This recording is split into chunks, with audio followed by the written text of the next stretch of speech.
We're going to begin studying the neck, and there are a lot of intricate details within the neck, so I'll break this lecture down into two parts. The spaces and the cartilages within the neck have specific shapes, and I believe that will help you to have some basic anatomy to start with, and then you can lay out the other structures around that anatomy. The bony anatomy are great landmarks as well. The only difficulty is that the patient's shape and position can sometimes put their head and neck in a different tilt, and that may make it harder to identify the anatomy. For instance, in this sagittal image here from Netters, you can see that the chin and the lower level of the jaw, the anterior portion of that jawbone, is almost directly anterior from the third and the fourth cervical vertebra. But if that patient was lying with their chin up because they're kyphotic, the chin's going to be up here across from the first and second cervical vertebra when you're doing the axial slices. So just be aware of that when you're looking at the scans. However, using a sagittal image like this from Netters and looking at the sagittal to get an idea of the different structures within the body, and then using a pencil or a ruler to correlate an axial image can be very helpful. Most of the images in the atlas are going to be MRI images, especially in the axial plane. So I've also included a lot of axial CT images here as well, because the bony anatomy and the contrast enhanced vessels will be much easier to see on CT. E-anatomy is another great resource for you. They also have CT and MRI images, and I'd like you to just be conscious of looking at both the bony windows and the soft tissue windows in CT so that you get used to seeing both of those when it comes time for the exam. So start with a sagittal image of the neck and get used to the anatomy. Take a look at where the structures lie on a sagittal image, and then start correlating your axial images to that and see if that way of studying helps you. It definitely helped me. We'll take a look at the neck. So we're looking at a sagittal MRI image here. It's not quite a midline image, and you can tell that because we're not quite catching the spinal cord as it comes off the midbrain here. We're missing just a little piece of that, but it's a fairly close midline slice. And we've got the cervical spine 2, 3, 4, and 5 here. You can tell the second cervical spine because of this little dome here, and that's the dens, C2. This is the anterior portion of the patient and the posterior portion of the patient. And the pharynx covers from about the sphenoid bone, the base of the sphenoid bone, all the way down to the esophagus. It's a fibromuscular tube that connects the nose and mouth to the esophagus. And it is broken up into three parts. The nasal pharynx, which covers from the most superior portion of the nasal pharynx up near the sphenoid bone. It contains the reception area for the auditory tubes, and those come in right about here. And then you've got the adenoids as well, which you can't see on this image, but we will see them in some Netters images shortly. And then you have the hard palate, which is the dark area here because bone is dark on MRI. Doesn't have very bright signal. And then the soft palate here. And those are all areas within the nasopharynx. And then the oropharynx goes from about C1 to C3. Remember, C1 wraps around C2 here at the top. So C1 to C3, it goes from about the base of the soft palate to the tip of the epiglottis here, the superior tip of the epiglottis to the inferior portion of the soft palate. Although the palatine tonsils, which are included in here, sit just usually right around this area, just a little bit superior and inferior to the soft palate. So those might be included within the oropharynx, but they might be just a little bit above the base of the soft palate, the most inferior structure. So those palatine tonsils are included, and the uvula, which hangs down from the soft palate as well, are all within the oropharynx. And then the laryngeal pharynx are from the epiglottis here down to the beginning of the larynx and the esophagus, and is characterized by spaces and pockets of air, like the piriform sinus, which we'll look at, and also the valleculae, which are right here. And that's an area where saliva collects, and it helps you to stop your swallowing reflex, because it collects the saliva here, and then once you collect enough saliva, you usually can't help but to swallow, and that's where that saliva collects. So that covers the area from about C3 to C5, and that is the laryngeal pharynx, or sometimes also called the hypopharynx. This MRI image correlates very nicely with the sagittal in netters, and we can look at the structures in more detail. So you can look at the nasal pharynx, which again covers from the sphenoid bone down to the base of the soft palate.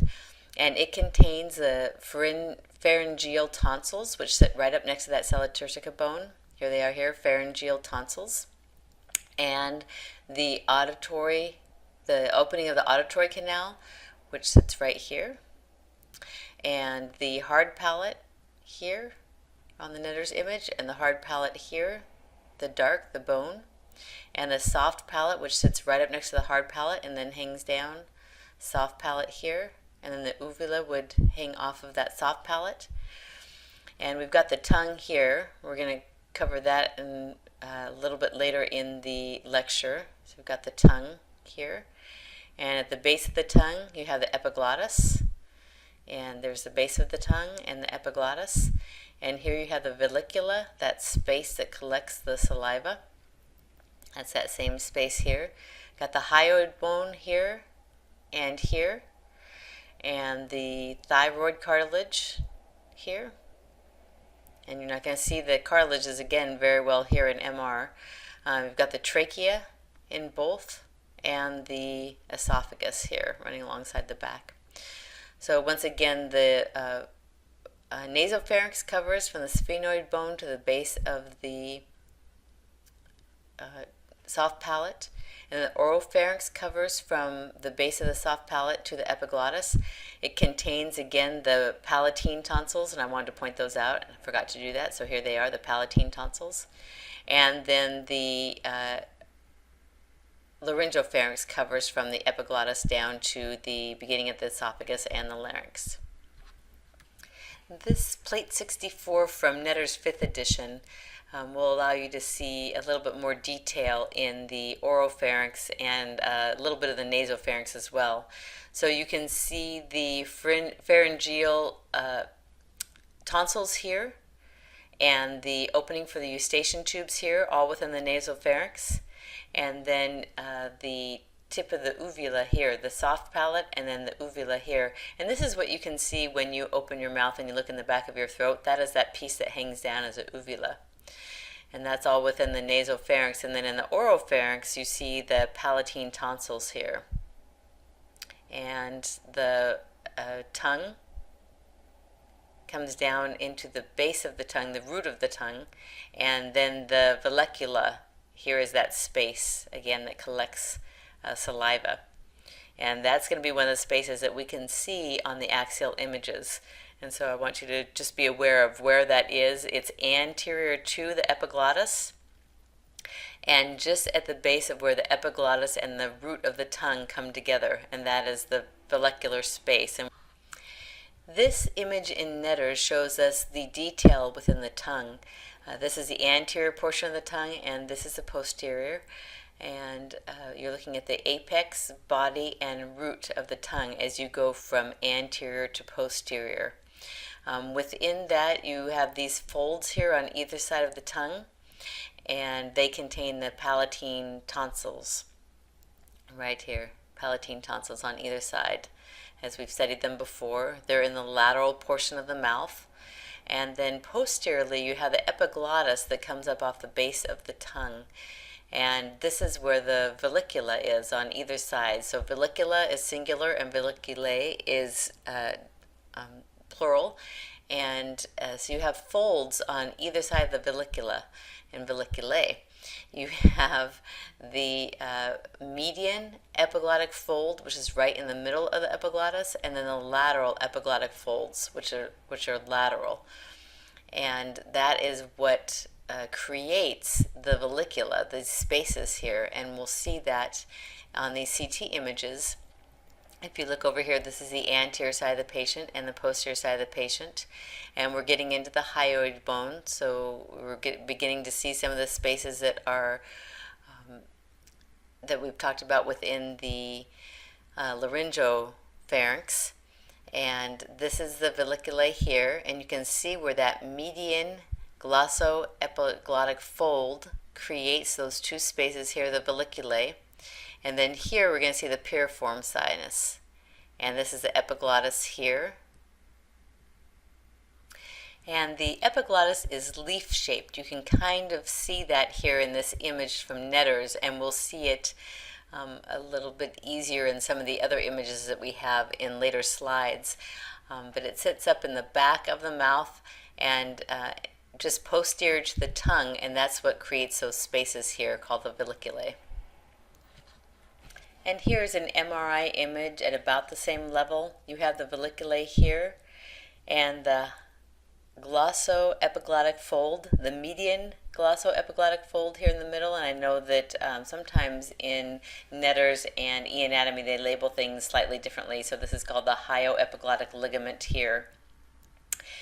And then we're going to be coming into the piriformis sinus here, but we're not quite in the best level here to see that on this MRI image. We're going to take a look at the larynx now, the nasopharynx, the oropharynx, the laryngeal pharynx, and the esophagus from the posterior side. So we're taking a look at the sphenoid bone here, and right underneath that, remember, you've got the pharyngeal tonsils, which are pressed right up against the sphenoid bone. And then we're looking down here into the nasal concha and the soft palate and the uvula hanging down from the soft palate. So that's all part of the nasopharynx. And then we have the oropharynx here, and you've got the palatine tonsils on either side of the oropharynx and the tongue. So from the soft palate down to the beginning of the larynx and the esophagus is the oropharynx. And then you have the larynx here, and this is the laryngeal inlet. So this is where the larynx begins, and you've got the epiglottis right at the top of that. And remember, in the center of the epiglottis is that median epiglottic fold, and that's what creates the vallecula. So anterior to this epiglottis would be the spaces for the vallecula. And then you come down into the larynx, and on either side of the larynx you have these pockets here, and this is where the piriform sinus or the piriform fossa and recesses are. And so that's why you get the air pockets on either side, these sinuses on either side of the larynx, and we can see those in CT. And so on this side that we're looking at here, this is the esophagus, and then anterior to that is a trachea. And you can see that they've cut away a little bit here, and you can see the trachea that's running anterior to this area here as you go into the larynx and into that laryngeal inlet, and that becomes the trachea. Down a little bit lower after you go through the larynx, it becomes the trachea, and then posterior to that here we have the esophagus. So when you're looking at that on CT, you see the vallecula here, or valleculae, with that median glossoepiglottic fold here in the middle.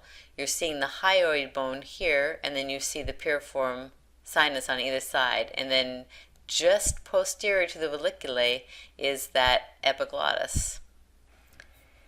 In looking at the length of my lecture, I'm already at 15 minutes, and I thought that instead of breaking this up just into 2 lectures, I would break it up into 3 to make it a little bit easier for you to digest a little bit at a time. So I will end this portion of the lecture here.